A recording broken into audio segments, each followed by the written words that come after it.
Thank you.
обозвать.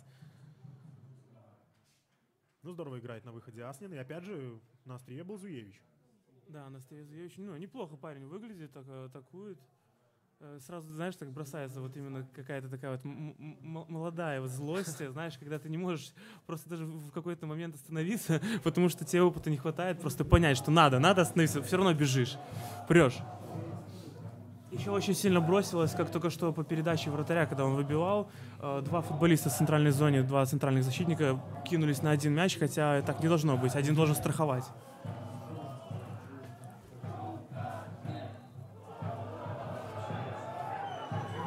Странно показывает Дмитриев, что фалил Иванов, но... Я бы сказал, что два таких очень спорных момента было, да, когда судья реально мог дать играть. Не очень люблю, когда судья вот именно садит игру на свисток, когда какой-то даже малейший контакт. Да, малейший контакт свистит. Не очень приятно смотреть такую игру. Хочется, чтобы действительно такая мужская была игра в футбол. Многое прощается где. Как канадский хоккей. Да, где-то так. И вот эта опасная передача обостряет. По-моему, попадает мяч в руку защитнику «Динамо», но не реагирует на это никак Дмитрий Дмитриев. Опасная могла быть передача. В итоге в падении защитник «Динамо» прервал полет, так сказать, катящийся мяч и показал, что мяч попал в руку. Но... Ну, как ты вообще считаешь, даже если он и попал, это был пенальти или все-таки по новым правилам? Все-таки, наверное, такие моменты чаще все-таки остаются на усмотрение арбитра. Ну вот мне тоже кажется, что то есть, если судья не поставил пенальти, и он все-таки был контакт с рукой, то его никто за это сильно не обвинит.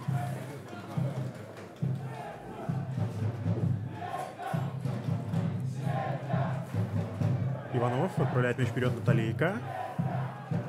Талейка возвращает своему партнеру. 10-й номер смещается в центр. Забрасывает вперед. Очень потенциально. Опять же, было очень даже неплохо. Но не успевает на эту передачу. Немного... Егор Семенов, да, это был? Это был Егор Семенов. Бросается в глаза, что Крумкаши потихоньку как нащупывают свою игру, и стали появляться моменты. Хорошие моменты два было. Даже 3, если вспомнить еще передачу Батищева пяткой на Зуевича. Четко играет центральный защитник, отыгрывается с вратарем. Очень приятное впечатление все-таки Зуевич оставляет. И что самое интересное, ну, как вот по мне это нравится очень сильно, что человек, который в начале сезона даже не рассматривался на игрока основного состава, сегодня играет в основе и ничем не уступает. Опасный момент, да, Герман зажег свечу над штрафной Крумкачеву. В итоге очень жестко пошел в стык Идриса Куяте. Сфалил на голкипере Крумкачеву Федоренко. Федоренко лежит, не может подняться, выбегают врачи. Арбитр зафиксировал нарушение правил. Там уже готовы были самосуд устраивать футболисты Крумкачеву. С нападающим, как считаешь, что там было? Это излишне жестко шел в контакт с вратарем? Ну, все же... Не заметил просто. Мне почему-то кажется, что какой-то подоплеки, ну, что специальный футболист пошел на вратаря, не было. Бывает такое, да, когда просто немножко отвлекся, посмотрел на мяч, не увидел вратаря. Абсолютно случайность. Ну, правда, нас за случайности тоже могут дисквалифицировать на 7 матчей, например. Я понимаю, на что ты намекаешь. Врачи помогают голкиперу. Очень забавный момент, да, как кричат сейчас все фанаты Крумкачева. Федя поддерживает вратаря. Не, ну Федя сейчас, по идее, должен встать просто, и все должны зааплодировать. Это такой, да?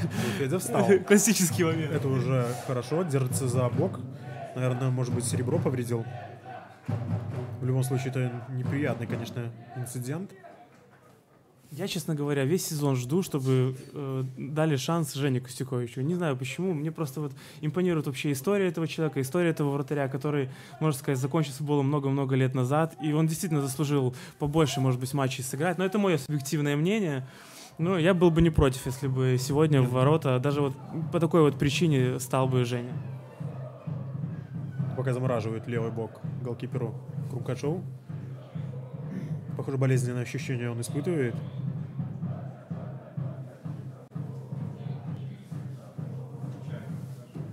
Пытается расходиться.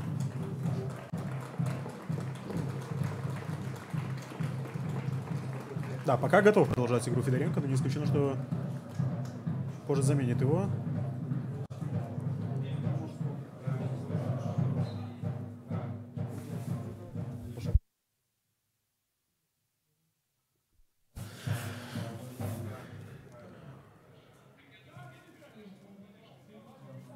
Вот атака Крумкачеву. Зуевич на фланге уже. Технично Молодец. размотал двоих защитников, да. Не боится идти в атаку, в обводку. Сейчас мы видим, как квадрокоптер с тобой, да, вылетел на поле. Да, уже не в первый раз Крумкачи использует квадрокоптер в своей трансляции. Надеемся, что сегодня картинка будет не менее хорошая, чем на матче с Батэ. Ну, многие подметили то, что квадрокоптер летал немного высоковато для просмотра картинки какой-то. Сегодня, может быть, какие-то изменения будут. Максим Чиж слишком далеко отпустил от себя мяч, и в итоге от ворот будет выбивать Федоренко. Тем временем запасной голкипер Крумкачева Евгений Костюкевич пошел разминаться. А Андрей Федоренко постоянно держится за бок. Мы видим, да, похоже, есть проблемы. Ну, падение было достаточно болезненное, именно падение. Это, наверное, не контакт больше. Да, держится за бок вратарь. Но, тем не менее, сам, мне так показалось, замену не просил.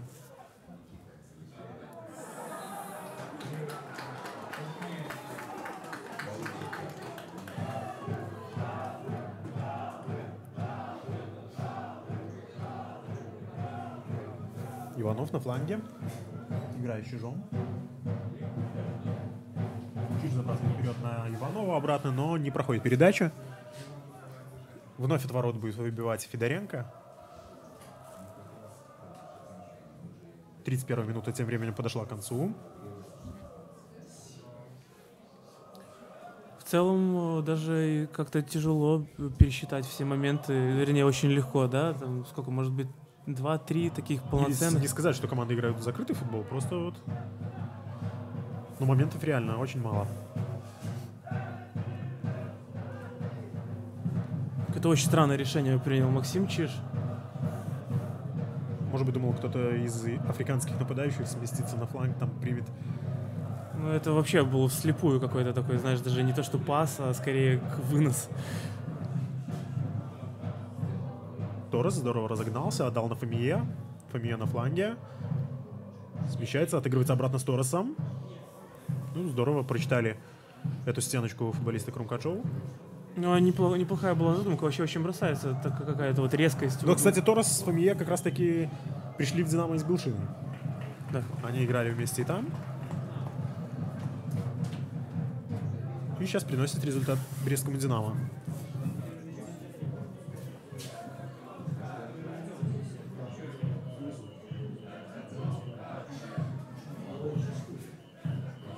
Яшин отдает на фланг на Щегриковича. Не удержал мяч в поле Сергей. Немножко непонятен был приход на фланг Зуевича, все-таки он нападающий центральный. Мне кажется, ему нужно все-таки ближе играть к воротам, не закрывать зону для игроков команды. Герман на фланге противостоит Щегриковичу. Отдал на партнера, навес в штрафную, и в итоге Федоренко уверенно играет на выходе. Команда «Динамо Бреста» все-таки, наверное, больше атакует левым флангом. Совсем не видно, да, правого фланга. И даже не... Ну, либо через центр, где Торрес Да, разгоняет. где Торрес, да. И, кажется, вроде и нельзя выделить, там, допустим, того же Максима Чижа, но вся атака идет все-таки через него. Ну, кстати, последние минут 5-10 гораздо больше мяч гостит на половине Крумкачева. Вообще в последние игры часто бывает такое именно в игре команды, когда вот вроде вот нащупывают свою игру, начинают хорошо атаковать, все получается, а потом резко пропадают. То есть нет такого, что как-то стабильно весь матч команда показывала вот именно футбол. Может быть, это из-за того, что тренерская рука все-таки поменялась, но и при Длубе то же самое мы замечали. Да, было такое, особенно вот в августе-сентябре. Хотя, что самое интересное, Олег Анатольевич всегда говорил, что команда стала играть еще лучше, как ему казалось, да, но, тем не менее, мое именно мнение, все-таки не прослеживалось той игры, какой-то вот такой конкретики. Которая именно. была в начале сезона. Да, вот все-таки игра в атаку была, ну, прям сверхэффективной, и, может быть, моментов было не так много, зато, ну, были голы.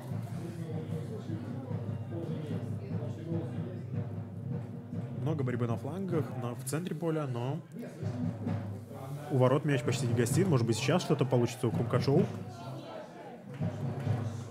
Талейка боролся с Чижом на фланге. В итоге отвоевал аут для себя. Сам же его ввел. И еще один аут будет. Теперь уже Щегрикович пойдет к мячу.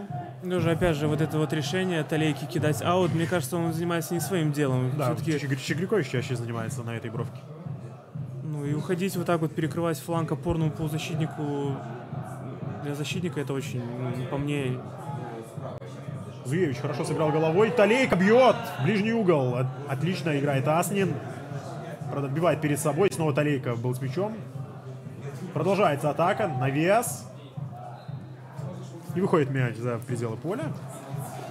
Вот, какая-то опасность есть. 35-я минута. Мне показалось, что вот какая-то все-таки сумбурность была в этой атаке, да, вот не было какой-то структуры, просто как-то мяч отскочил, тут бас Талейка пробил. Ну, Нет, вот, стоит отметить, все-таки передача головой была хорошая, достаточно нацеленная. По-моему, то ли Зуевич, то ли Семенов отдавал.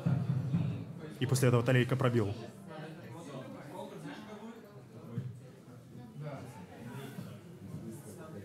Вновь пытаются с забросом далеко вперед сыграть Брещане. Неудачно.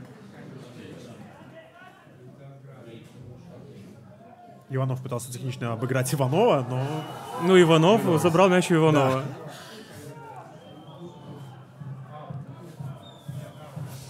Вообще, конечно, приятно комментировать, когда есть такие, да, вот интересные совпадения фамилии, это с тем же Карпом и Карасем. 2 матча назад судья Карась фиксировал офсайд у Карпа. Сейчас Иванов борется с Ивановым.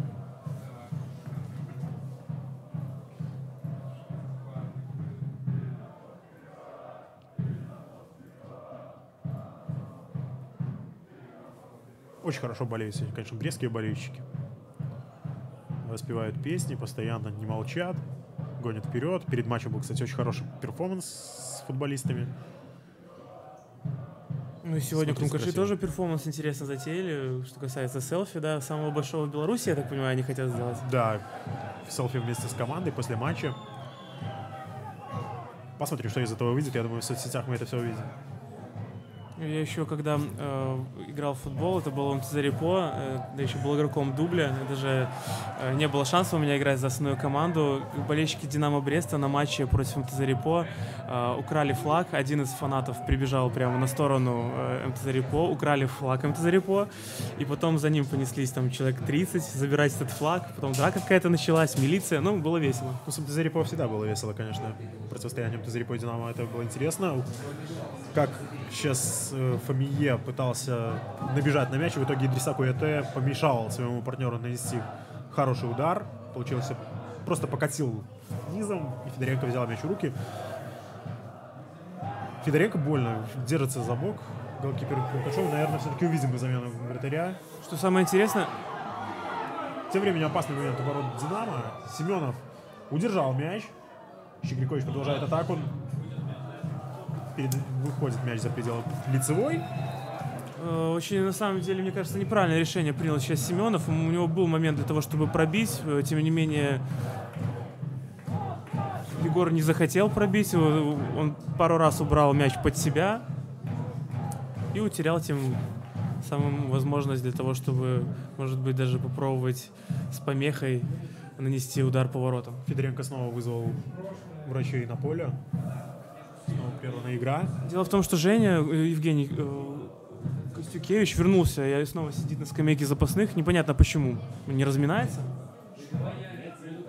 Вновь получил какую-то консультацию от врачей всего лишь, и все, и продолжает стоять в воротах Федоренко. Наверное, так часто судья не разрешит просить медицинскую помощь. Наверное, либо меняйте вратаря, либо играйте.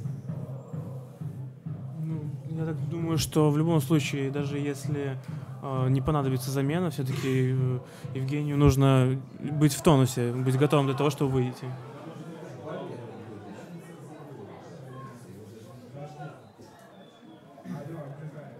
фалят в центре поля динамовцы.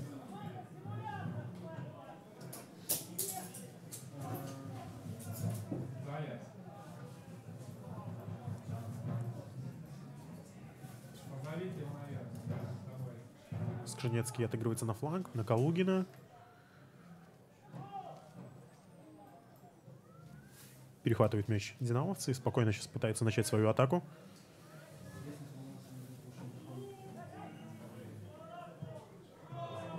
Неточная передача. Иванов здорово играет на перехвате.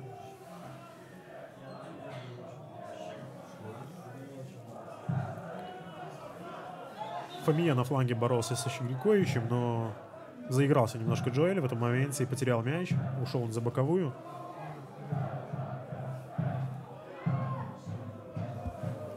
Цепляется молодой футболист Зуевич.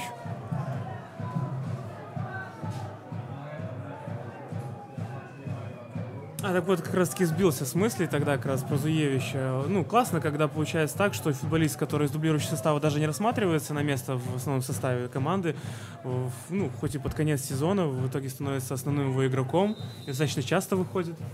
Итак, у нас замена вратаря все-таки будет у Кумкачева. На 41-й минуте Андрей Федоренко покидает поле. Все-таки есть травма у вратаря минчан, и выйдет Евгений Костюкевич. Его третья игра в высшей лиге в этом сезоне. Достаточно колоритный голкипер, можно сказать. Одно время им очень интересовался московский ЦСКА. Помним мы эту историю. Очень много в прессе об этом писалось. В прошлом сезоне Костюкевич был основным вратарем Кумкачева в первой лиге. Можно сказать, стал одним из творцов этого успеха самобытной команды. Вот мы видели очень хороший момент. Идриса Куяте, который, наверное, не желая того, нанес травму Федоренко, подошел, обнял голкипера. Благородный поступок в исполнении форварда «Динамо». Хороший жест.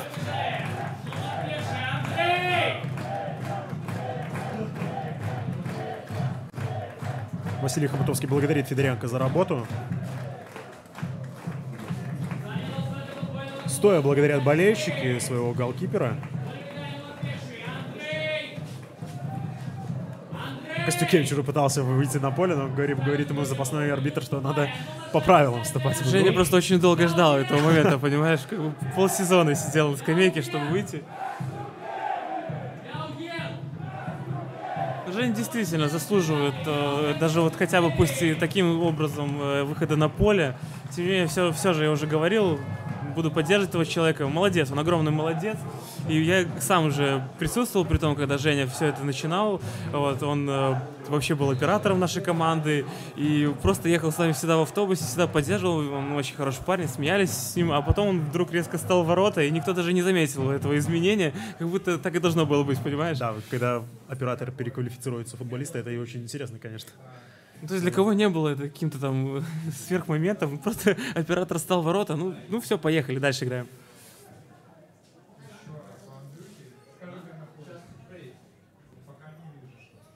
Сейчас, наверное, логично в исполнении «Динамо», наверное, нанести парочку ударов по воротам, попытаться хотя бы это сделать с любых позиций. Даже мало ли, не разогрелся голкипер, может быть, получится какой-то шальной гол.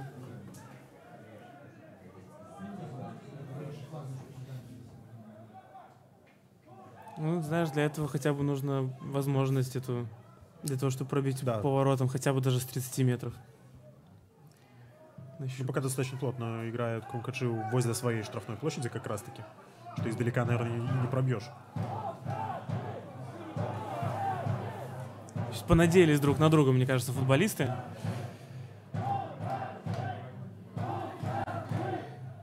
Зуевич и Семенов это были.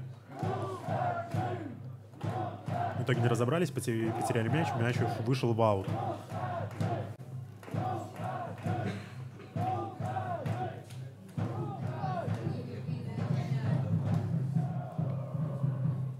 Семенов на фланге. Нет, вот Семенов получает мяч сейчас от Зуевича. Очень часто на фланге смещается Зуевич, хотя, наверное, играет сегодня номинально нападающего. Но он и на правом фланге появлялся, теперь вот на левом играет. Ну, очень часто это такая вот ошибка нападающих, когда они распыляются и начинают играть на обоих флангах, мешает таким образом полузащитникам. Может быть, это была какая-то такая, может, тактическая даже установка тренеров для него. Все же номинально тоже Семенов и Филипп Иванов, они точно не крайние полузащитники, а скорее... Центральная. Да, центральные. А в итоге играет сегодня Семенов на левом фланге, а Иванов на правом. Я, правда, не знаю, можно ли сказать полноценно, что играет Филипп Иванов на фланге, но все-таки часто мы его видим ближе к бровке. Угу. Тем временем последняя минута основного времени пошла. Наверное, судья добавит пару минут к первому тайму. Все-таки оказывали помощь дважды Федоренко, была замена. Минуты 2, наверное, стоит ожидать, что добавит, а может даже и 3.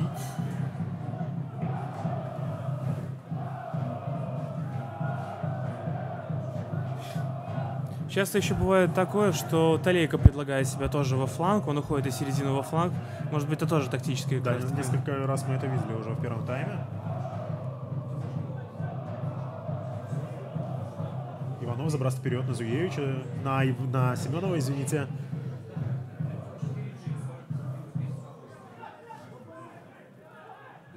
Фомие разворачивает атаку. Отдает на Назаренко. Назаренко по правому флангу сейчас может идти вперед. Нет, останавливается Павел. Через центр Торрес с мячом. И теряет мяч аргентинец. И может быть, контратака. Егор Семенов отлично сыграл. 4 против 3 бегут в контратаку. Иванов с мячом. Что будет делать Филипп? Смещался, в итоге пробил с левой, и мяч вроде бы шел мимо ворот, но Аслин решил от греха подальше взять его в руки. Немножко бросилось в глаза, как будто у Филиппа, может быть, не было решения какого-то, или он сразу был нацелен на ворота с самого первого момента принятия мяча. Лично мне показалось, что можно было из этого момента более что-то выгодное, что ли. Тут еще, знаешь, что можно сказать? Вот именно, может быть, Семенов какое-то такое немного неправильное решение выбрал, потому что хорошо прикладывался к мячу Фомия из-за пределов штрафной. Мимо ворот пошел мяч.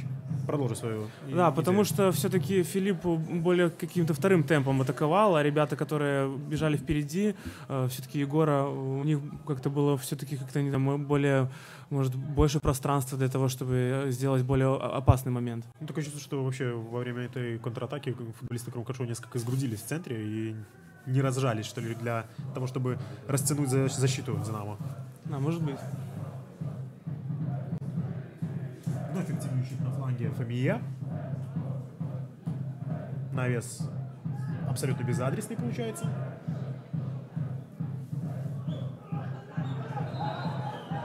Теперь уже грубо играет Павел Зуевич. И вновь на Алексея Иванове нарушены правила.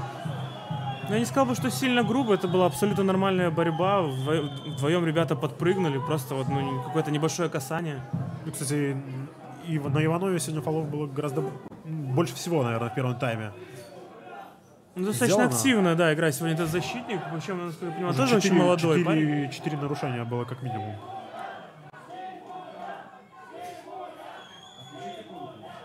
Почему-то вот видишь, как раз таки болельщики кричат, что он симулянт. Я не думаю, что минуту вот так вот валяться. Какой в этом смысл? Просит арбитр покинуть Иваново поле, потому что оказывали ему помощь прямо на газоне. Обычно болельщики любят кричать «уноси», знаешь, что означает выносить носилки и уносить с поля футболиста. Неприятно футболисту, когда кричат такие слова с трибун? Мне не кричали, может быть, просто есть разного рода футболисты, которые такие кричат. Например, если там более техничный или там более сильный футболист, ему, как правило, из-за того, что фанаты не хотят, чтобы он был на поле, ему так кричат обычно. И вот этой вот подачей штрафного заканчивается у нас первый тайм, и арбитр Дмитрий Дмитриев дает свисток. 0-0 после первой половины игры. Миша, твое резюме матчу? Мы отмечали с тобой, что сегодня какая-то вот такая вот рваная, равная игра, больше таких вот в центре поля моментов, которые возникают у обеих команд. По-настоящему таких крутых моментов, может быть, было силы 2-3. Вот. Ну, посмотрим, может, второй тайм покажет более какую-то конкретную сильную игру с обеих сторон. Мне, в общем-то, игра понравилась. В любом случае, болельщику не было скучно. Ну, хочется, чтобы во втором тайме было поактивнее, конечно. Посмотрим, что получится. Пока же немножко отдохнем.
Мы возвращаемся на стадион футбольного клуба «Минск». Второй тайм Крумкаджи Динамо Брест начнется буквально через пару минут. И, наверное, самое время напомнить те составы, в которых играли команды в первом тайме. Вот сейчас произойдет еще одна замена. У Крумкаджоу, похоже, поле покидает Павел Зуевич. Да, Павел Зуевич покидает поле, и вместо него выходит Максим Санец, 29-й номер. Итак, в первом тайме Динамо Брест играл в таком составе. В воротах 64-й номер Дмитрий Аснин, 13-й Павел Назаренко, 4-й Алексей Гаврилович, 22-й Игорь Тыманюк, 97-й Алексей Иванов, 8-й Никита Букаткин, 23-й Леандро Торрес, 31-й Максим Чиш, 88-й Дмитрий Герман, 20-й Джоэль Фамия, 77-й Идриса Куяте. Главный тренер брестчан Сергей Ковальчук. Крумкаджи играют в таком составе. В воротах действует номер 69 Евгений Костюкевич, 8 номер Егор Семенов, 9 Александр Батищев, 10 Филипп Иванов, 12 Павел Зуевич, вот сейчас был заменен на 29-го Максима Санца, 13 Дмитрий Климович, 17 Александр Скшинецкий, 19 Максим Талейко, 22 Сергей Щегрякович, 73 Михаил Калугин, 88 Дмитрий Яшин. Обслуживает сегодняшний матч бригада арбитров во главе с Дмитрием Дмитриевым из Фаниполя. Ему помогают Виктор Шимусик и Игорь Круг, дополнительные судьи, и помощники на линии Андрей Филиппович и Александр Вашкевич. Трансляцию для вас комментирует я, Вадим Кнырко, и бывший футболист Крумкаджоу Михаил Горнак. Миша, еще раз привет. Привет. Что произошло за перерыв? Что видел? Пока что ничего не произошло. Единственное, что, конечно, меня немножко не то чтобы порадовало, удивила замена Зуевича на Санца. Хоть Санец, конечно, более опытный футболист, но мне показалось, что все же Зуевич неплохо выглядел, и можно было бы, конечно, немного больше дать ему игрового времени, хотя, конечно, для такого молодого парня 45 минут уже хорошо. Посмотрим, как изменится характер игры во втором тайме. В первом тайме не очень много было моментов и у одних, и у других ворот, но зато было много борьбы. В результате, кстати, борьбы получил травму основной голкипер Крумкаджоу Андрей Федоренко, который был на 40-й минуте заменен на Евгения Костюкевича. Желаем здоровья, конечно, вратарю Крумкаджоу. Хочется верить, что у украинского голкипера все будет в порядке со здоровьем. Можно еще пожелать удачи в игре Евгению Костюкевичу.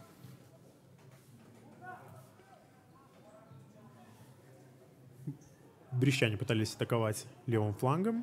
В итоге заработали только аут.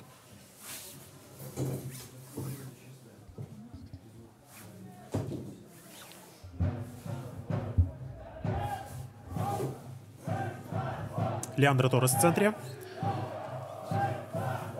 Отдает на Гавриловича. Гаврилович откатывает весьма опасно своему голкиперу, но в итоге два футболиста Крумкаджоу пытались сыграть на перехвате, не успели. Многие тренера говорят, что нельзя катить вратарю когда назад, именно в ворота, потому что всякое может случиться, любая кочка, и мяч может просто попасть в створ. Фамия здорово протащил мяч через центр. Три футболиста Крумкаджоу пытались ему помешать, но в итоге Джоэль протолкнул мяч на партнера. И навес штрафную. Отлично играет Яшин. Вообще Фамия, конечно... Ты, наверное, хотел сказать, Фамия очень активен, да, сегодня? Ну да, во-первых, очень активен, во-вторых, бросается в глаза то, что он такой атлетичный и техничный в то же время футболист. Два африканских форварда сегодня на острие у брестчан, Фамия и Куяте. Ну, отличить их достаточно просто. Фамия пониже, Куяте немножко поздоровее парень. И Куяте играет в салатовых бутсах, а Фамия в разноцветных. Так и отличаем. Спасибо, Вадим. Штрафной неподалеку от штрафной площади Крумкаджоу. Устанавливают мяч Торрес и Чиш. Максим Чиш славится своими штрафными ударами. Уже в интернете очень много роликов, как он забивает. Ну, отсюда, наверное, тяжело будет забить. Да и не он. Торрес навешивает. Неплохая подача, но выше всех выпрыгивает Яшин. Тем временем продолжается атака. Торрес по флангу. Мяч штрафной. Фамия пытался. Отлично очень выпрыгивал. Опасно, конечно, вперед ногой шел Александр Скшинецкий. В итоге получает травму футболист Брестского «Динамо», но арбитр Дмитрий Дмитриев не фиксирует нарушение правил, считая, что все было в пределах нормы. Но Алексею Гавриловичу больно. Александр Шеневский очень жестко пошел в стык, так не боясь, сказал бы даже по-мужски. Но я так думаю, что контакт с ногой все же был в этом моменте. Быстрее, очень... чем с мячом?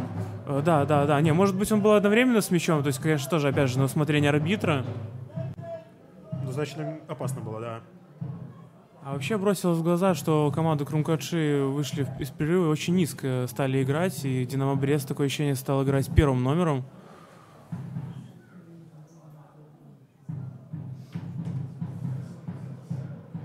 Вновь врачи на поле. Помогают они Гавриловичу. Много очень стыков в сегодняшней игре. Куяте с Германом что-то пытаются объяснить главному арбитру. Тот все отрицает, отправляет Бещан отдыхать пока что. Вообще, судья, если в первом тайме свистел все, что можно, то сегодня он... во втором тайме, да, стал свистеть как-то... Может, его кто-нибудь в перерыве напугал? Ну, Хэллоуин-то уже прошел давно. Мне вообще интересно, судьи когда-нибудь занимаются таким вот именно анализом игры, своей игры, да. Ну, в нашем чемпионате, наверное, неплохо было бы, чтобы они это делали. Ну, то есть, например, после матча пересмотреть игру там не один, а второй раз, посмотреть, какие решения ты принял. Моменты какие-то спорные они все-таки пересматривают. Гаврилович, прихрамывая, покидает поле пока что. Пока не видно, будет ли замена.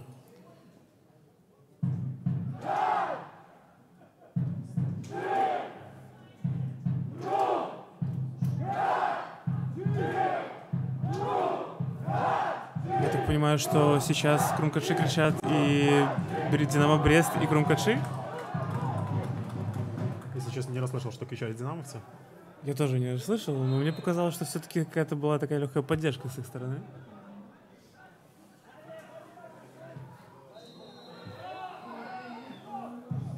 И вот на Скшинецком уже нарушает правила.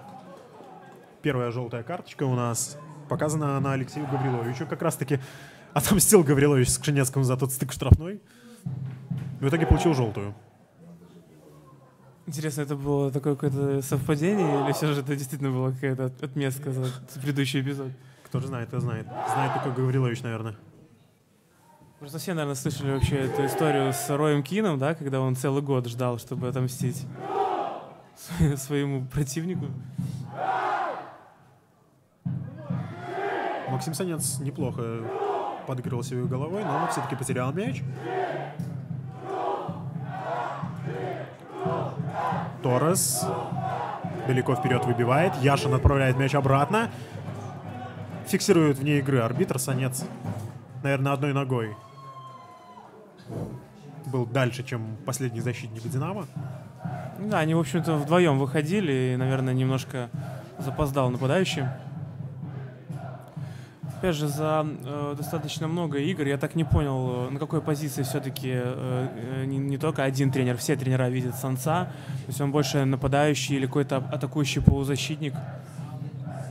Но сегодня Санец вышел вместо Зуевича, который играл нападающий, и, похоже, располагается по позиции на поле именно в амплуа нападающего. Санца сейчас стали стабильно приглашать в молодежную сборную Республики Беларусь. Это уже не может не радовать команда. Я думаю, что и Зенит-Шунто доволен, в общем-то, своим приобретением. Насколько я понимаю, парень заключил новый контракт, и в следующем году мы снова увидим Санца в команде.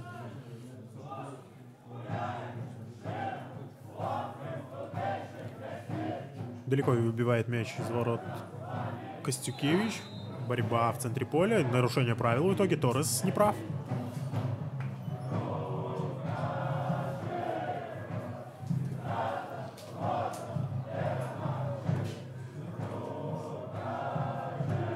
Немножко, вот, кажется, такая скованность присутствует у обеих команд, что очень странно, потому что, вот опять же, мы с тобой говорили, да, нет уже никаких там турнирных сложностей, да, все уже решено, можно спокойно расслабиться и получать удовольствие от футбола, но все равно какого-то вот удовольствия видно, что футболисты как будто не получают. Ну, может быть, не такое уж большое удовольствие играть там при +1 градусе Ты знаешь, на самом деле с тобой не соглашусь, потому что сам Наоборот, очень, комфортно, да? очень любил играть в мороз, и поверь мне, ты абсолютно не чувствуешь этого. После того, как тебя заменят, ты еще минут 10-15 можешь спокойно находиться в сидящем состоянии на улице. Это опасная передача. Неплохой мог получиться момент. Сергей Щегликович не смог отдать точную передачу в штрафной, но на него передача была очень даже хорошая. Есть возможность продолжить атаку. Выбрасывать мяч из аута будут Крумкачи. Щегликович пришел к мячу. В штрафную отправляет мяч, но там только Брещанин. Тем не менее, перехват, и продолжается атака. Филипп Иванов отдает на фланг. Прострел. Неплохой прострел, и Максим Санец был первым на мяче. О чем-то сигнализирует Максим арбитру, что была игра рукой или что угловой? Мне кажется, что все-таки скорее он за угловой, да, боролся. И боролся неплохо. Да. Судья показывает, что все-таки будет подавать Крумкачи от углового флажка. В общем-то, хороший момент такой получился, да, и хорошая передача, и Санец классно открылся. Дмитрий Климович у мяча.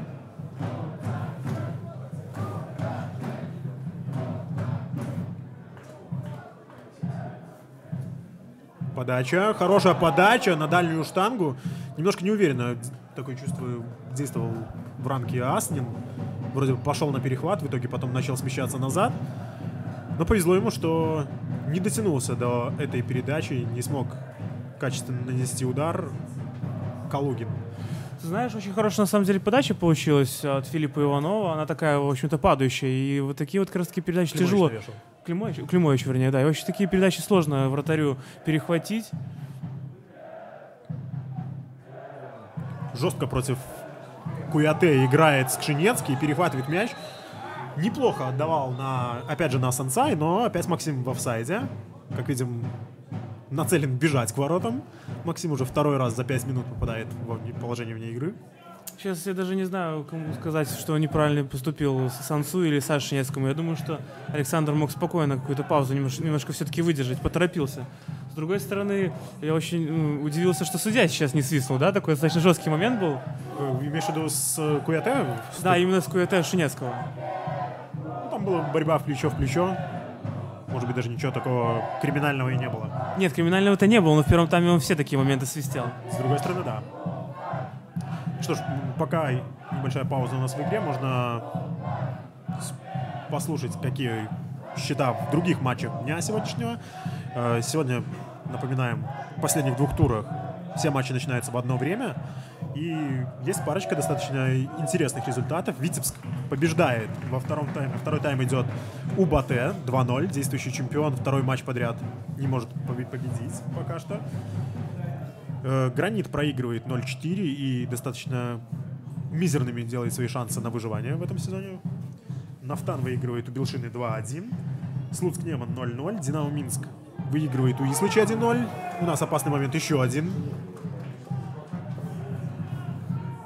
Можно было, наверное, поудачнее распорядиться в этом моменте мячом, но выше ворот пробил футболист Крумкачев. Продолжаем по матчам сегодняшнего дня. Шахтер выигрывает у Славии 2-1. И если Шахтер побеждает сегодня, то обеспечивает себе серебряные медали. Наверное, есть мотивация у Солигорска сегодня закончить с победой матч со Славией.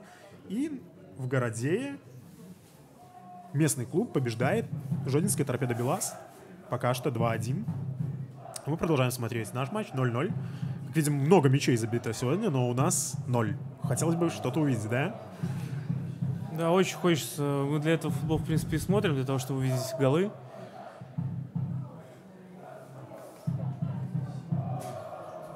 Ну, кстати, мы с тобой сказали, что как-то поактивнее заиграл во втором тайме Бреста, но вот мы видим, что Крумкачи тоже пытаются атаковать.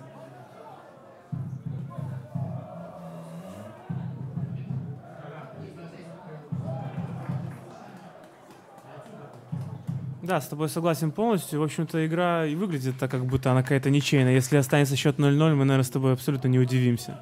Да, конечно.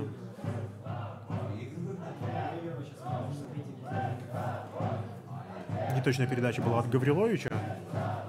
Можно было отдать либо на Фомие, либо на Куяте, но в итоге ни одному, ни другому не получилось. Получилось футболисту соперников. Тем временем у брестчан готовится первая замена.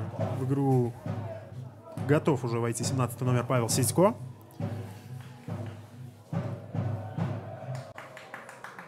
Но сделает он это только во время паузы. Вот, кстати, сейчас вот и есть эта самая пауза.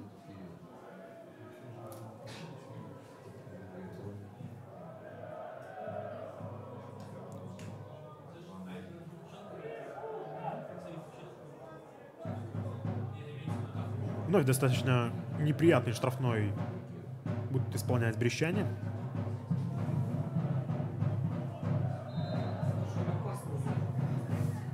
Пошла подача. Вновь Яшин на втором этаже безупречен.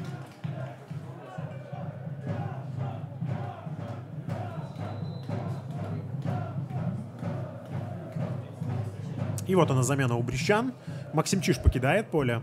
И вместо него в игру вступает 17-й номер Павел Сидько. Молодой парень меняет молодого.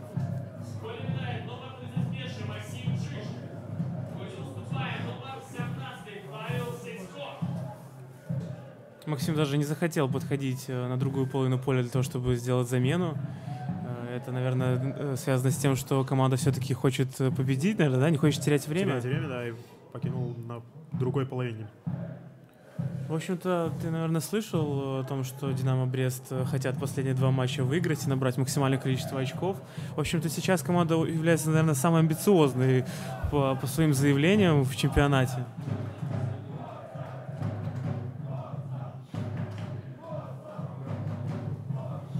Все мы знаем, чем это может закончиться. Вот как многие посчитали те же фанаты, что Крумкаши является выскочками, и там люди наговорили много всего, а сейчас довольны тем, что команда вот в каком-то таком не очень хорошем положении находится. Кстати, «Динамо Брест» это вот как-то немного стороной обошло, не заметил? Да, было такое.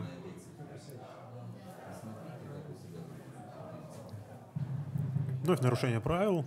Жестко играют футболисты и одной, и другой команды.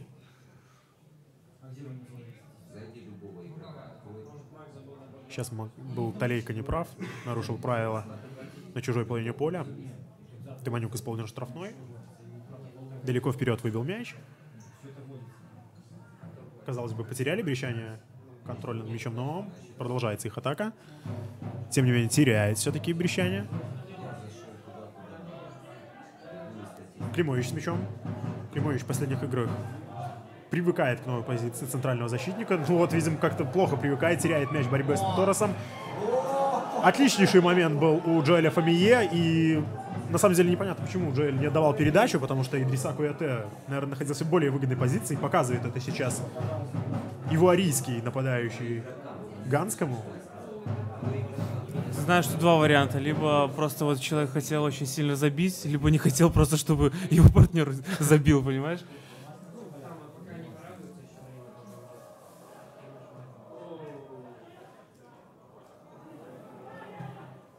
Вновь может быть опасно. Торрес неплохо забрасывает на Куяте. Ошибаются и Костюкевич, и 2 защитника. Абсолютно непонятное решение Евгения Костюкевича. Зачем бежать туда, когда там 2 футболиста? 2 своих футболиста. Ну, мы такой момент с тобой помним, наверное, по матчу с «Гранитом». Тогда на его месте был как раз-таки Федоренко. Точно так же поступил, и там как-то чудом, наверное, Градичук не забил.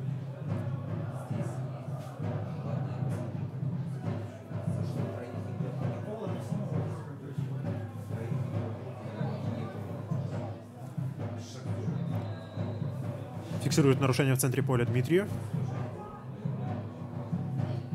Штрафной исполнят хозяева. Знаешь, мы с тобой заговорились и совсем не отметили момент с Климовичем, который вообще непонятно, что хотел делать. 2 раза убирал под себя, когда за ним никого нет, кроме вратаря. Это абсолютно непостижимый Центральный момент. защитнику, наверное, так играть не пристало.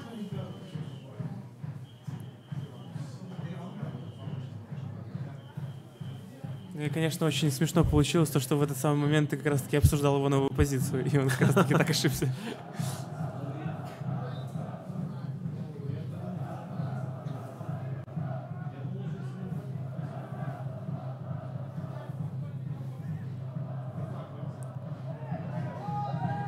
Филипп Иванов технично принимал мяч, но достаточно грубый против него сыграл Тыманюк. Вновь нарушение правила в центральном круге. Иванов быстро разыгрывает мяч с Климовичем. Продолжается атака. Батищев. На фланге мяч Калугин. Убрал одного защитника, но против второго не смог совладать. Тем не менее, Батищев ему помогает.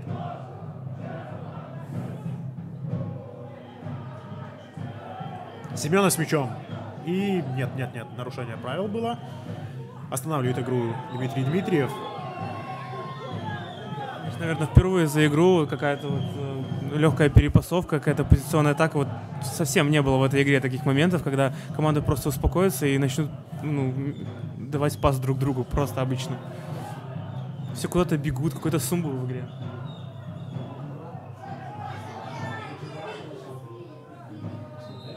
Было вне игры, да. Немножко запоздало фиксирует его арбитр. Наверное, ждал, будет ли Санец бороться за мяч. И в итоге зафиксировал положение вне игры Андрей Филиппович.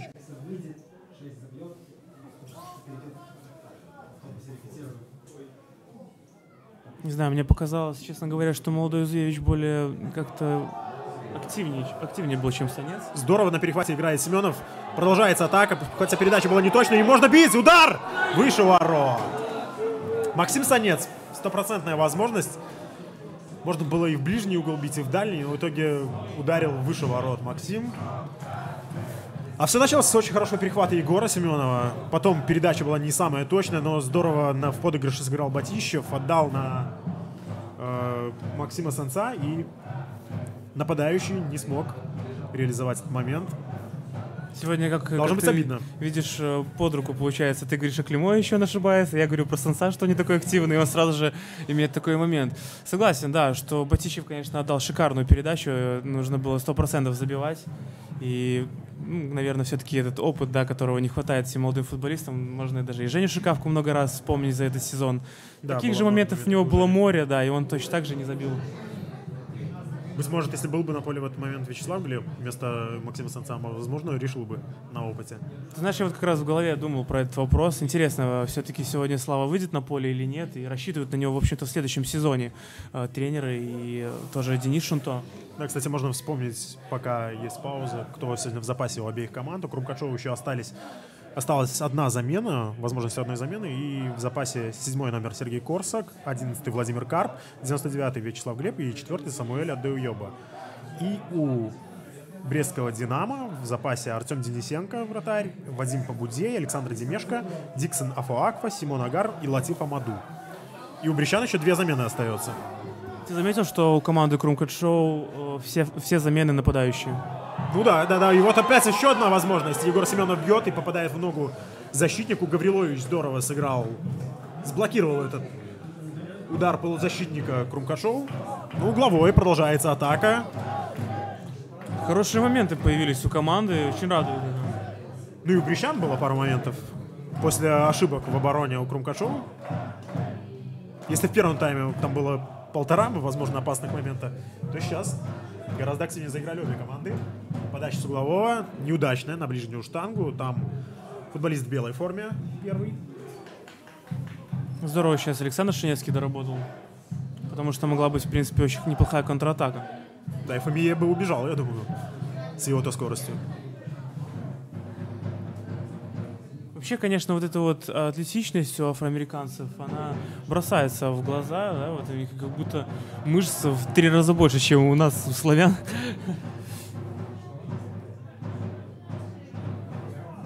Фомия думал сам выбросить мяч, в итоге отдал партнеру.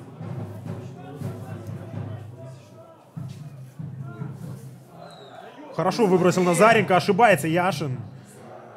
Опасная может быть атака, продолжается. Фомия. Ну, непонятно, что пытался сделать. То ли убил поворотом, то ли отдавал. То ли простреливать пытался. Непонятно, честно говоря, что еще делал Калугин, но, наверное, не знал, каким местом именно выбить мяч, потому что это было как-то очень странно. Он ногу вывернул как-то.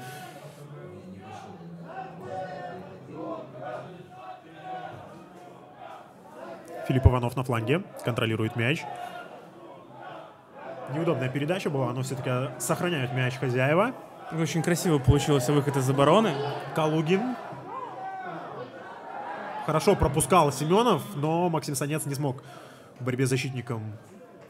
Знаешь, если в целом посмотреть вообще сейчас на эту атаку, она, конечно, получилась вообще шикарная. Идеальный выход из обороны, и если бы сейчас, может быть, передача дошла, вообще было бы просто идеально. Да, хороший мог получиться гол.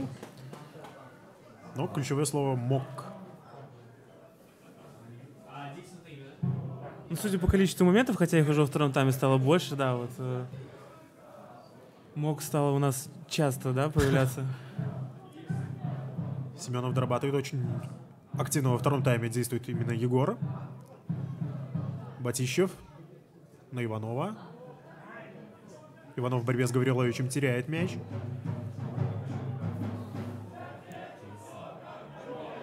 Талейка технично хорошо, но не точная передача на Семенова. Тем не менее, мяч остается в игре. И Иванов выбивает его за боковую. Да, лучше за боковую, чем угловой. Согласен с тобой. Здорово, сейчас крумкачи стали использовать все это контрпрессинг, да, сейчас такое новое слово в футболе, это когда теряют мяч, сразу же атакуют и не дают выйти из обороны команде соперников. И это стало приносить какую-то пользу. Хороший момент мог получиться. Аснин хорошо сыграл на выходе, выбил мяч за пределы штрафной.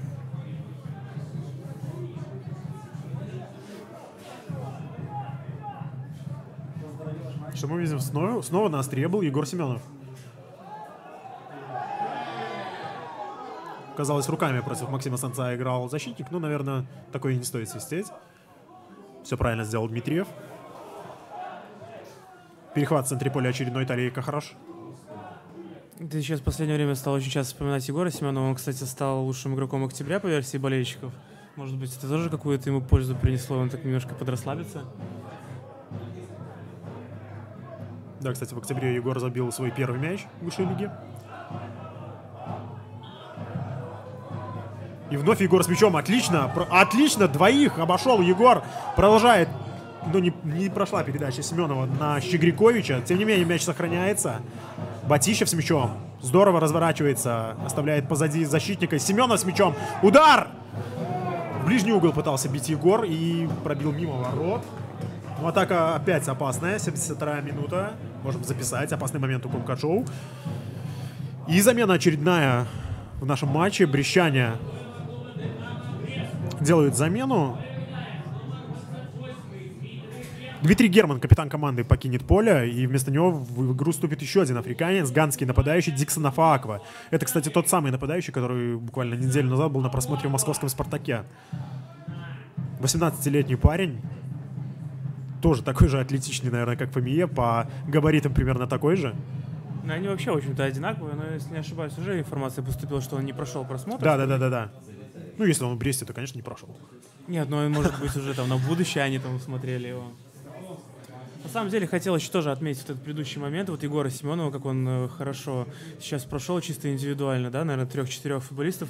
Единственное, непонятно, почему он не захотел сделать передачу, просто щеткой, обычную передачу, а он всунул почему-то внешнюю сторону стопы. А внешнюю сторону стопы, как мы знаем, намного тяжелее давать эту передачу точно.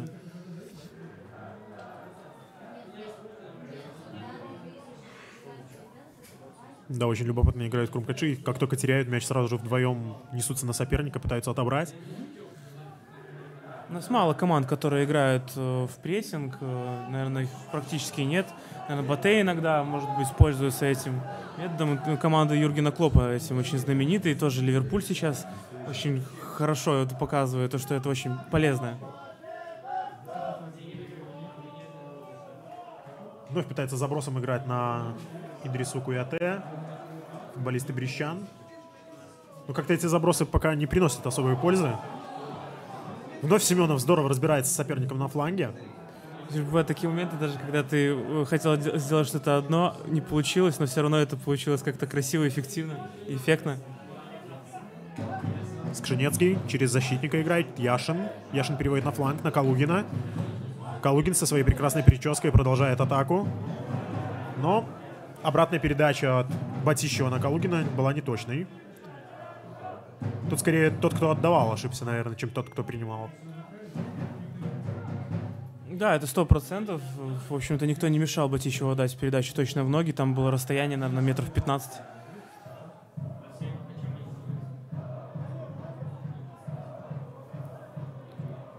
Скшенецкий разгоняет очередную атаку Крумкачеву. Филипп Иванов. Нет, не Иванов, это, извиняюсь, Талейка. Вот теперь мяч у Иванова. Иванов штрафной. Пытался на дриблинге обыграть защитника, не удалось. Мяч сохраняется у Крумкачева. Навес Щегриковича. Безадресно. И аут в пользу «Динамо». Какая-то вальяжность от Филиппа Иванова, прям, не знаю, опять же, вот смотришь из игры в игру, опять ждешь от Филиппа, чтобы он был первой скрипкой на поле. Ну а сейчас тоже Егор Семенов и Батищев намного как-то более и полезно играют, и эффективно, и эффектно, опять же.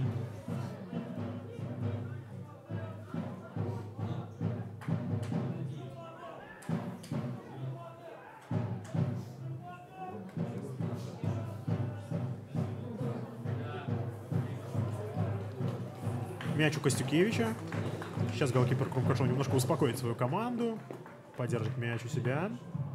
И начнет новую атаку. Сильным ударом. Санец даже не прыгал за этой передачей. Талейка через Иванова. Иванов на фланг. Щегрикович. Обратно на Иванова. Обыгрывает Афуакву. Перевод хороший от Иванова. Батищев продолжает дальше на Санца. Санец все-таки теряет мяч. Но тут же хорошо играет, как ты говоришь, контрпрессинге Александр Скшенецкий. Семенов здорово на Калугина. Навес в штрафную. Центральные защитники «Динамо» играют здорово. И вновь Семенов. Что творит Семенов вообще во втором тайме? Отдает на Батищева. Падает Семенов штрафной, не реагирует на это арбитр, и неудачная передача от Батищева. Никого не было из футболистов Крумкачева. Никто не набегал на этот мяч. Ты знаешь, вот мы, к сожалению, смотрим не Барселону, а Крумкачев. И в такие моменты, когда команда так долго держит мяч, нужно реально считать передачи. Потому что сейчас команда, наверное, точно передач 15 отдала, и все точно, все так красиво, все получается. Не, ну я все-таки отмечу еще раз Егора Семенова. Егор во втором тайме просто выжигает, конечно, землю под собой. Знаешь, на кураже действует. Кураж, да, кураж такой вот очень полезно, когда кураж появляется, когда все получается, даже он даже, мне кажется, сам порой не верит, что он творит на поле, все проходит.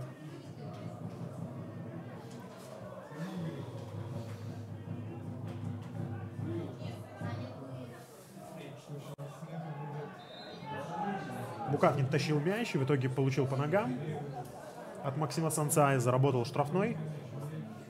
Заметил, как низко Санец опустился сейчас, да? Он из нападения прибежал как будто налево. Вместо как раз-таки, наверное, Семенова, потому что Егор сейчас в последнее время таких рывков добрых сделал.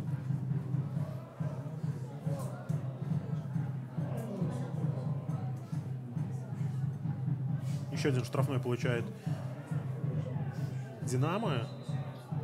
Быстро разыграли.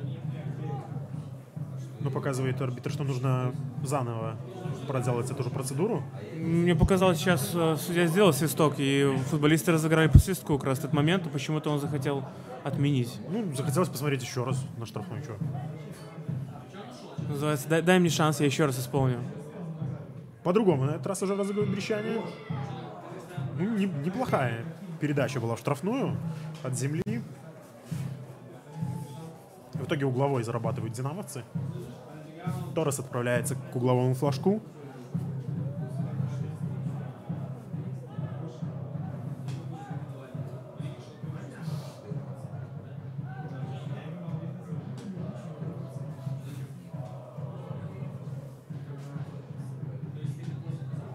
Подает Леандро на ближнюю штангу в расчете на Фомие. У Джоэля не получается удар. И фиксирует еще одно нарушение правил арбитра, что рукой сыграл футболист Крумкачев. Это очень странное решение арбитра, я немножко не понял, откуда вообще этот свисток был. Афуаква отдавал передачу на партнера, и в итоге, наверное, попал мяч в руку кому? Батищеву. Еще один штрафной неподалеку от штрафной площади мяча. Сейчас намного опаснее момент. Ну, то есть эту передачу намного проще сделать, чем, наверное, с предыдущего места. Хорошая подача на дальнюю штангу. Бьет Алексей Иванов головой, но Не хватило роста, наверное, защитнику «Динамо». Ну да, если бы у него было сантиметров 15 лишних, или табурет, как любят говорить, да, то опасно было бы, намного опаснее.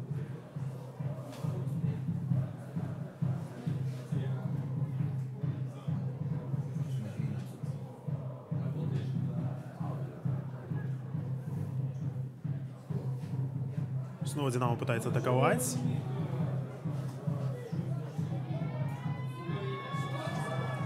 Фомие тащил мяч вперед. Почему-то Калугин пятился от него. И опасный удар из-за пределов штрафной. Ну, в такие моменты понимаешь, за кого играет судья. Все-таки вот видишь сейчас такой неприятный момент на самом деле, когда мяч попадает в ногу главного арбитра и отскакивает прямо возле твоей штрафной, прямо к сопернику. И в итоге Павел Сисько наносил удар мимо ворот. Ты знаешь, очень хороший удар получился. Неплохой удар получился, да. Костюкевич контролировал, даже выпрыгнул специально для того, чтобы контролировать этот мяч. Обошлось для Крумкачева. Калугин далеко вперед отправляет мяч. Иванов. Очень неплохо укладывает на спину защитника, но не разобрались сейчас Иванов и Семенов, да? Нет, это был Батищев, но мне почему-то показалось, что как раз-таки вот передача немного не получилась у Батищева. Он по-другому просто хотел, просто так мяч отлетел прямо на свободный удар. Это у Иванова немножко так что-то получилось наконец-то.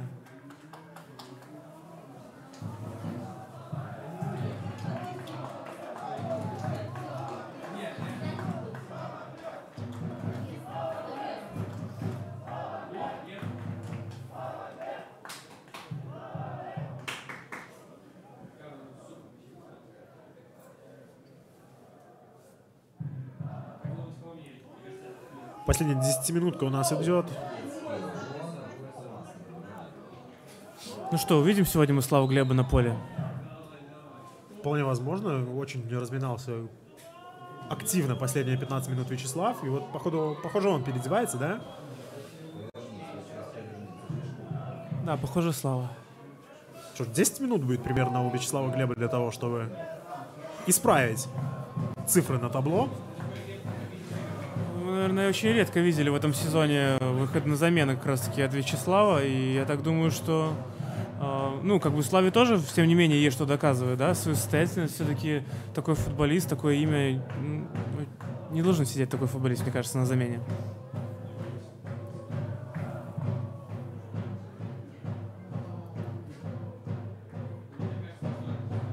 Куяте отлично разбирается. И угловой.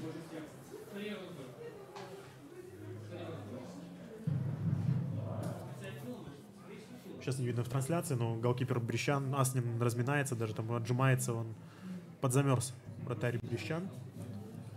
Вообще, мне всегда казалось, что быть вратарем в ненастную погоду — это самое вообще сложное, что можно придумать. Ты просто выполняешь свою работу, на морозе стоишь. Ну, если нет моментов, опять же, да, бывает такое, что у тебя много моментов. Хорошая подача вновь была с углового, Торрес исполнял. Выше всех выпрыгнул футболист Крумкачев. Здорово в отборе играет Талейка, но тут же теряет мяч. И в опасный момент можно забивать. И что? Костюкевич выручает! Непонятно, что делал Джоэль Фомие. Фомие должен был забивать, конечно. Надо было, конечно, реализовывать. Он уже уложил Костюкевича, усадил, можно сказать, на 5-ю точку. И просто можно было покатить мимо. И в итоге попал во вратаря. Просто бывает такое, когда вратарь очень долго ждет своего шанса. Калугин из-за пределов штрафной прикладывается. Аснин берет мяч в руки, спокойно. По центру мяч летел. Да, сейчас немножко перемудрил Фомие. Нужно было просто немножко поднять мяч при ударе, и был бы 100% гол. Но, может быть, просто у него не получилось. Знаешь, как бывает, как в хоккее, когда с клюшки сорвался удар. Также с ноги мяч. Бросок. Да, бросок. Жаркая получилась у нас 83-я минута. Момент и у одних, и у других ворот был. И вот еще один момент может быть у Крумкачева. Теряют все-таки мяч хозяева. Здорово в отборе сыграл Назаренко. Отдает вперед Торрес. Торрес продолжает дальше. Афуаква. Протаскивает отлично. Прострел и... Нет, отлично играет Костюкевич. Все, команды перестали играть, бросили центр поля и просто стали бежать в атаку. 7 минут поиграть-то красиво. Так мы этого и ждем, я же тебе говорю, конец сезона. Мы должны вот просто смотреть пару матчей вот этих вот последних, именно такой игры. Куяте. Технично, несмотря на габариты, очень технично действует Идриса, но теряет. Нет, продолжает атаку. Фомие. Фомие дает на фланг. Назаренко. Не попадает с Пшенецкого. Замена у Крумкачоу. Филипп Иванов покидает поле, и вместо него выходит Вячеслав Глеб. Усиляет атаку Василий Хмутовский, да? Ну, не знаю, как атаку. Все-таки Филипп Иванов тоже атакующий футболист, но, тем не менее, я, честно говоря, думаю, что сейчас Глеб заменит кого-нибудь из центральной зоны, например, и больше человек окажется в нападении как раз-таки. Ну, а кого вы замените из центральной зоны? Ну, в том-то и дело, что если заменить любого из Батищев футболистов, организовывает то атаки. центра вообще не будет тогда. Талейка точно. хорошо играет в отборе. Ну, Шинецкого, опять же, тоже... Скринецкий тоже, по-моему, никаких сегодня претензий к нему нет. Но мне показалось, что как раз-таки эта замена немножко почему не напрашивалась, потому что Иванов какую-то свою игру нащупал в последние минуты. Да, в последние минуты, да, согласен. Но до этого как-то у Иванова не получалось. Последние 5 минут стартовали у нас.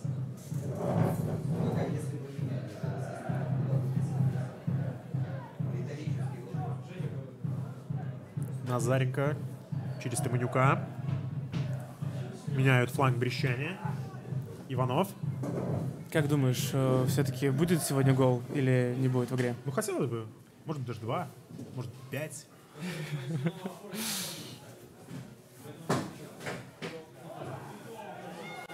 Жестко пошел в стык Джоэль Фомие. Попал в ноги. Сыграл в ноги защитнику Крумкачоу, когда этого ситуация вообще не требовала.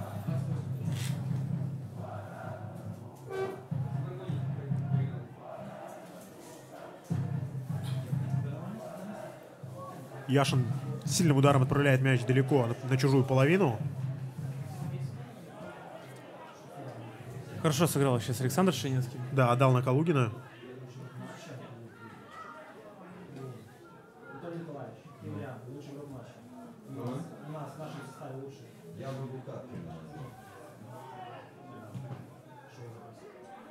Климович забрасывает вперед. Санец не успевает на эту передачу. Глеб. Опасная игра в исполнении Глеба, считает Дмитрий Дмитриев. Торресу там досталось в этом эпизоде. Достаточно низко Торрес оказался сейчас в эту минуту матча.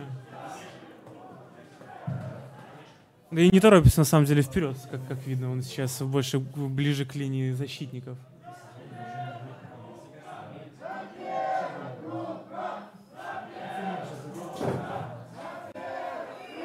Да, если, конечно, опустить вот эти вот моменты у Динамо Бреста достаточно опасные, какие-то спонтанные, то, наверное, скорее больше инициатива у Крумкачева во втором тайме. И все-таки позиционные атаки, например, много чего стало получаться. И вот еще одна может получиться хорошая атака. Калугин. Попытка прострела. Отлично играет Гаврилович в центре своей штрафной площади. Но, тем не менее, продолжается атака. И вновь Калугин может навешивать. Навес. Не проходит передача. Отлично играет падение защитник Динамо. И нарушение правил в исполнении футболиста Крумкачоу.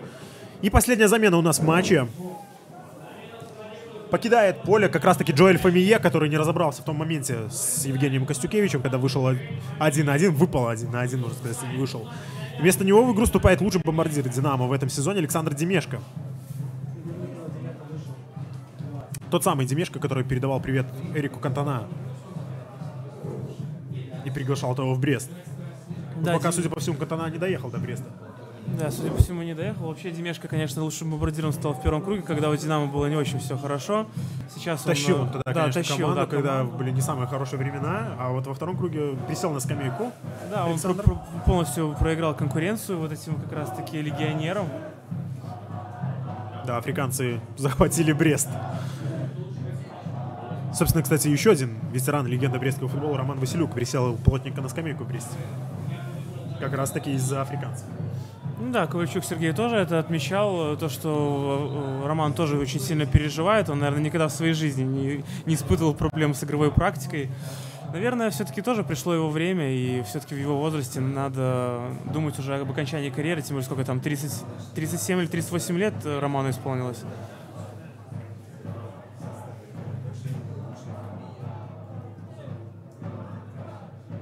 Климович свободный разыгрывает, выбивает мяч далеко.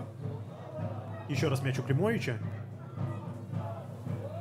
Зажигает свечу в направлении Вячеслава Глеба. Глеб поборется. Держит его за майку. Казалось, его держит за майку Туманюк. Но в итоге нарушение правил со стороны Глеба фиксирует Дмитриев. Последняя минута у нас матча. Последняя минута основного времени. Потому что наверняка судья добавит парочку.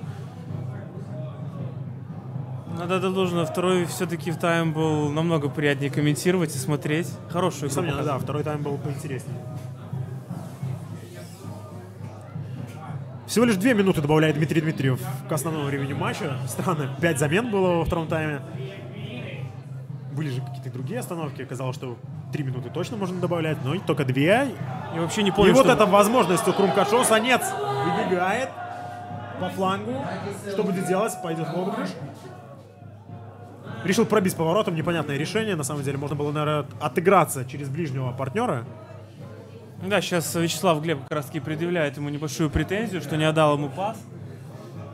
Ну, Вячеслав любит вообще такие моменты, когда ему пас не отдают, где-то напихать футболисту, тем более молодому. Ну, согласен с тобой, мне кажется, вот это решение было немножко... авантюрным. Вновь Глеб пытается бороться и фиксирует вне игры боковой. Глеб особо и не спорит. Знаешь, видя такую вот заряженность со стороны Вячеслава, кажется, что вот, ну, все-таки немножко мало дали ему времени, да? Хотелось бы немножко больше даже да, может посмотреть. быть, тогда бы что-нибудь и получилось. Выгорело у него что-нибудь в нападении.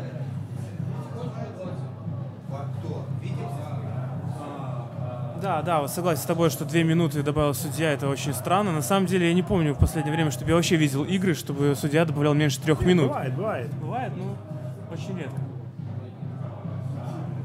Привыкли, что 3 минуты это как стандарт. Да, стандарт какой-то.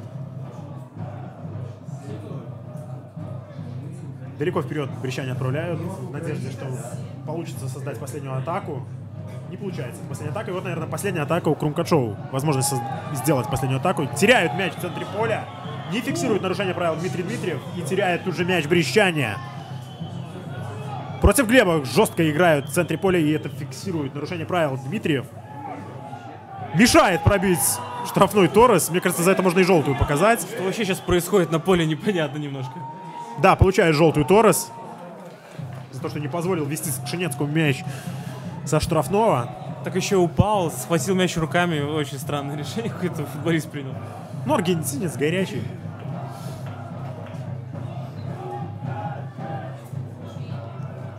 Яша направляет мяч на чужую половину. Неудачно. Можно продолжить. Талейка выигрывает вверх. И финальный свисток в исполнении Дмитрия Дмитриева. 0-0 сыграли сегодня команды. Миша, твое резюме сегодняшнему матчу? Мне показалось, еще в начале второго тайма мы с тобой пришли к тому, что если будет 0-0, то мы с тобой вообще абсолютно не удивимся. Согласен, что 0-0 закономерный результат. Ничья закономерный результат. Да, ничья. Скорее, как раз таки голы, может быть, и назревали. Если бы, наверное, был счет 3-3, то это было бы куда более приятно, но мы бы с тобой тоже не удивились. Вот, конечно, очень хороший второй тайм получился, очень интересно было смотреть, очень много моментов было, очень жалко, что не стало забитых мячей, но тем не менее добротный футбол показали обе команды. На 0-0, да, несмотря на 0-0, да, и я думаю, что люди, которые пришли сегодня на футбол, абсолютно не расстроились, так же, как мы с тобой.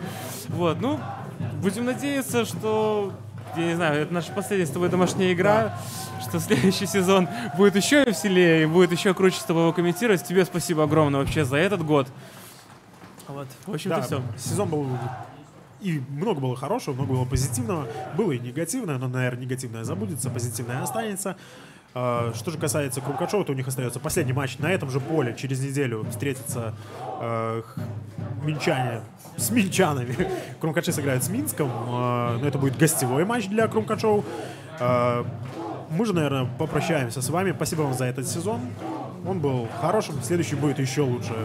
Для вас комментировали матч я, Вадим Кнурко, и мне помогал Михаил Горнак. Всем пока. До свидания.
Матч Крумкачи-Динамо Брест завершился ничьей 0-0. И сейчас экспертное мнение тренера школы ФШ Минск Дмитрия Короткевича. Пожалуйста, пару слов просто по матчу. Как вы считаете, закономерный ли счет и кто мог переломить и за счет чего? Счет полностью закономерен, игра была ничейная. По первому тайму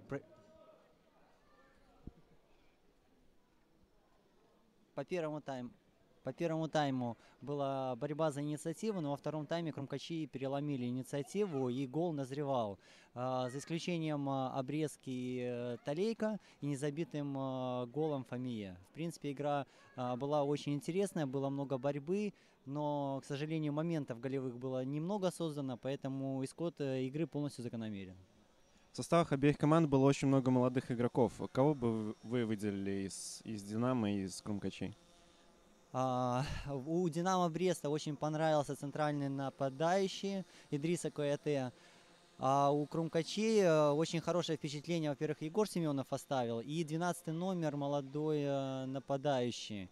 еще который в первом круге за дубль выступал, но очень хорошее впечатление, очень дерзкий, очень агрессивный. Мне кажется, при должном настрое, при должном наполнении его футбольным мастерством может получиться хороший футболист. Спасибо. Егор Семенов первый круг начинал так, периодически выходил, то не выходил, а тут он чуть не лучший игрок матча. Как вы можете это прокомментировать? Как? Тяжело это прокомментировать. Можно объяснить только с тем, что у него очень много желания, очень много рвения. Игрок довольно мастеровитый, но по этой игре я бы сказал, что он не полностью воплотил свой потенциал, так как играл немного не на той позиции, не свойственной для него. Он играл на позиции левого нападающего, но он больше игрок для созидания атак. Но в данном случае он опускался вниз, был очень активным, очень много атак разгонял, поэтому считаю его лучшим игроком в составе обеих команд сегодня. В матче не было Евгения Шикавки из-за перебора желтых карточек. Как вы считаете, как это сказалось? Ну, как я и говорил, 12 номер команды Крумкачи очень хорошо его заменил, проявил себя. Мне кажется, не особо это сказалось, потому что игроки немного одноплановые. То есть и Шикавка быстрый, агрессивный нападающий. И вот этот парень, Зуевич, очень хорошо себя проявил. Дерзкий, агрессивный, не признающий авторитетов. То есть в первом тайме терзал соперника очень серьезно. Спасибо большое и телезрителям, и Дмитрию Короткевичу за комментарии. Смотрите нас. Следующий матч с Минском 27 числа, кажется. До встречи.